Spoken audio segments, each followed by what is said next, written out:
आज मुसलमानों के लिए बहुत बड़ी खुशखबरी का दिन है। वक्फ कानून 2025 को लेकर सुप्रीम कोर्ट से भारतीय जनता पार्टी की सरकार को बहुत बड़ा झटका लगा है और सुप्रीम कोर्ट के अंदर ओवैसी साहब खुद मौजूद थे, जिसके बाद सुप्रीम कोर्ट के अंदर ओवैसी साहब की जो इज्जत अफसाई की गई उससे ममता बनर्जी, राहुल गांधी, प्रियंका गांधी, तेजस्वी यादव, अखिलेश यादव जैसे मुसलमानों के वोट लेने वाले नेताओं की नींद हराम हो चुकी है। वक्फ कानून के अलावा उर्दू लैंग्वेज पर भी सुप्रीम कोर्ट ने मुसलमानों के पक्ष में फैसला सुनाया है। यानी आज वक्फ कानून के खिलाफ फैसला हो या उर्दू लैंग्वेज के पक्ष में फैसला हो, दोनों ही फैसले मुसलमानों के पक्ष के हित में गए हैं और बीजेपी को बहुत बड़ा झटका लगा है। यह झटका मोदी जी के लिए कितना बड़ा था, उतना ही बड़ा योगी आदित्यनाथ के लिए भी था। क्या हुआ पूरा मामला, कैसे सुप्रीम कोर्ट ने वक्फ बिल के अंदर एक एक कानून की धज्जियां उड़ा दी और भारतीय जनता पार्टी को ऐसा लताड़ा है जिसे सुनकर आप भी खुश हो जाएंगे। तो इस वीडियो को अभी कभी कम से कम 5 बड़े ग्रुप में शेयर कीजिए, इसे लाइक कीजिए और कमेंट कीजिए ताकि ज्यादा से ज्यादा लोगों तक इन बातों को पहुंचाया जा सके। वीडियो को शुरू करने से पहले अस्सलाम वालेकुम रहमतुल्लाहि व बरकातहू। अल्लाह के नाम से शुरू जो बड़ा मेहरबान और निहायत रहम करने वाला है। मैं हूं मोहम्मद हफीज अंसारी और आप देख रहे हैं द पॉलिटिकल। 16 अप्रैल 2025 दोपहर 2 बजे सुप्रीम कोर्ट के अंदर वक्फ बिल के खिलाफ एक याचिका जो डाली गई थी उस पर सुनवाई चल रही थी। सबसे पहले तो यह खबर आई कि सुप्रीम कोर्ट के अंदर खुद बैरिस्टर असदुद्दीन ओवैसी साहब मौजूद थे जो एआईएमएम पार्टी का अध्यक्ष हैं। लेकिन ओवैसी साहब के अलावा उस कोर्ट के अंदर ना कांग्रेस पार्टी का अध्यक्ष राहुल गांधी मौजूद थे, ना तृणमूल कांग्रेस के अध्यक्ष ममता बनर्जी मौजूद थी, ना समाजवादी पार्टी के अध्यक्ष अखिलेश यादव मौजूद थे और ना ही आरजेडी के अध्यक्ष तेजस्वी यादव मौजूद थे। जिससे यह पता चला कि वक्फ कानून का मामला मुस्लिम समाज से और ओवैसी साहब से जुड़ा हुआ है। इसका ताल्लुक राहुल गांधी, तेजस्वी यादव, अखिलेश यादव और मायावती और ममता बनर्जी जैसी मुस्लिमों का वोट लेने वाले नेताओं से नहीं है। जिससे यह पैगाम साफ तौर पर बाहर गया कि ओवैसी साहब को अब भारत में कोई भी बी टीम नहीं कहेगा, बल्कि बी टीम वो होंगे जो आज कोर्ट के अंदर मौजूद नहीं थे। बी टीम आप अखिलेश यादव को कहिए, राहुल गांधी को कहिए, ममता बनर्जी को कहिए, मायावती को कहिए, तेजस्वी यादव को कहिए, लेकिन अब आप ओवैसी साहब को बी टीम नहीं कह सकते। सबसे पहली बात जो खबर सामने आई सुप्रीम कोर्ट के अंदर से वो ये थी कि सुप्रीम कोर्ट ने कहा कि हम सबको नहीं सुन सकते। वक्फ कानून पर सुनवाई के दौरान सुप्रीम कोर्ट की बहुत बड़ी टिप्पणी थी कि अब तक 47-48 याचिका आई है वक्फ बिल के खिलाफ, लेकिन सुनवाई आप जानते हैं किस पर हुई है, किसके केस के मद्देनजर आज सुप्रीम कोर्ट में इतना बड़ा फैसला आया और इतना बड़ा सुनवाई जो हुई है वो थी असदुद्दीन ओवैसी साहब के नाम पर यह सुनवाई हुई है। आज जो केस का टाइटल था वो था Asaduddin Owaisi versus union of India. यानी आज की ये जो लड़ाई थी, जो याचिका थी, जो वक्फ बिल पर जो सुनवाई थी, इस सुनवाई पर एक तरफ असदुद्दीन ओवैसी साहब खड़े थे और उनके ऑपोजिट में भारतीय जनता पार्टी की सरकार थी। यानी वक्फ अमेंडमेंट बिल 2024 को लेकर आज की सुनवाई असदुद्दीन ओवैसी साहब और भारतीय जनता पार्टी सरकार के दरमियान थी।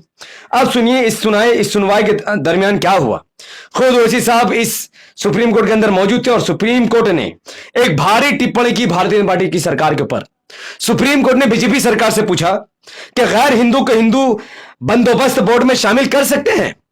तो बीजेपी के जो सॉलिसिटर जनरल तुषार कुमार थे उनकी बोलती बंद हो गई, क्योंकि वक्फ बिल में यह लिखा है कि जो काम काज था वक्फ जमीन का, इसमें 2 हिंदू भी आज मौजूद होंगे, 2 गैर मुस्लिम को रखा जाएगा।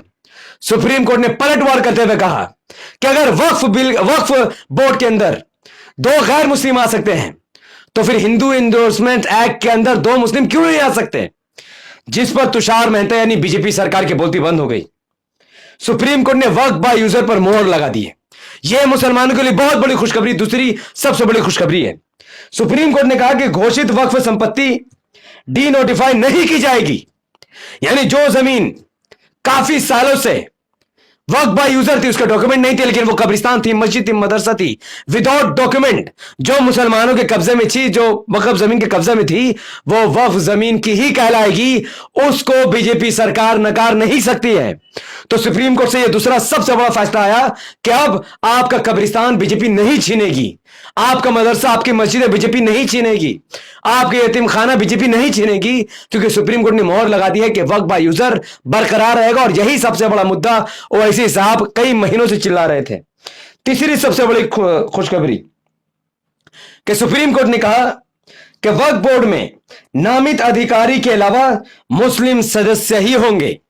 यानी सरकार के जो नुमाइंदे पहले से रहते थे वो रहेंगे, लेकिन अलग से 2 गैर मुस्लिमों को नहीं दी जाएगी, बल्कि वक्फ बोर्ड का सदस्य, वक्फ बोर्ड को चलाने वाले सिर्फ और सिर्फ मुस्लिम समाज के ही होंगे। और यह बीजेपी सरकार को चौथा सबसे बड़ा झटका था और मुस्लिम समाज के लिए बहुत बड़ी खुशखबरी थी। और हमारा यही सबसे बड़ा मुद्दा था कि वक्फ बोर्ड में कोई भी गैर मुस्लिम ना घुसे, क्योंकि इसलिए नहीं क्योंकि हमें उन पर भरोसा नहीं है, बल्कि इसलिए क्योंकि यह संविधान के खिलाफ है और सुप्रीम कोर्ट से बेहतर संविधान कौन जानता है। 5वीं सबसे बड़ी खुशखबरी, जस्टिस संजीव खन्ना जो मुख्य न्यायाधीश है, CJI है, चीफ जस्टिस ऑफ इंडिया है, उनकी टिप्पणी को सुनिए। वो बीजेपी सरकार से कहते हैं कि अंग्रेजी शासन से पहले वक्फ रजिस्ट्रेशन की व्यवस्था नहीं थी। बहुत सारी मस्जिदें 13वीं और 14वीं और 15वीं शताब्दी की बनी हैं। क्या आप यानी बीजेपी सरकार चाहते हैं कि वो आपको सेल डीड दिखाएं? कहां से दिखाएंगे? यानी सुप्रीम कोर्ट के जो जज हैं, chief justice of India Sanjeev Khanna भी यह बात कहते हैं कि जो हजारों और सैकड़ों सालों से 13वीं, 14वीं और 15वीं शताब्दी में जो मस्जिद, मदरसा और कब्रिस्तान बना है, उस समय रजिस्ट्रेशन का कोई सिस्टम ही नहीं था। तो फिर आज अब अगर आप मुसलमानों से कहेंगे कि उसकी रसीद दिखाओ, उसकी जमीन के कागज दिखाओ, तो वो कहां से कागज दिखाएंगे? और यह सुप्रीम कोर्ट की बहुत बड़ी टिप्पणी थी बीजेपी सरकार के ऊपर। साथ ही सुप्रीम कोर्ट ने भारतीय जनता पार्टी की सरकार पर एक नोटिस, अल्टीमेटम दिया है कि भारतीय जनता पार्टी की सरकार 2 हफ्ते के अंदर सुप्रीम कोर्ट में यह जवाब दाखिल करे कि किस कानून के तहत उन्होंने वक्फ अमेंडमेंट बिल 2024 को लाया, जबकि सीधे सीधे संविधान के कई धाराओं का उल्लंघन करता है। 2 हफ्ते के बाद अब बीजेपी सरकार इस पर नोटिस का जवाब देगी कि उन्होंने किस संविधान के धारे के लिए यह वक्फ बिल को लाया था और कैसे इसका मुस्लिम समाज से फायदा है और कैसे यह कानून संविधान के खिलाफ है।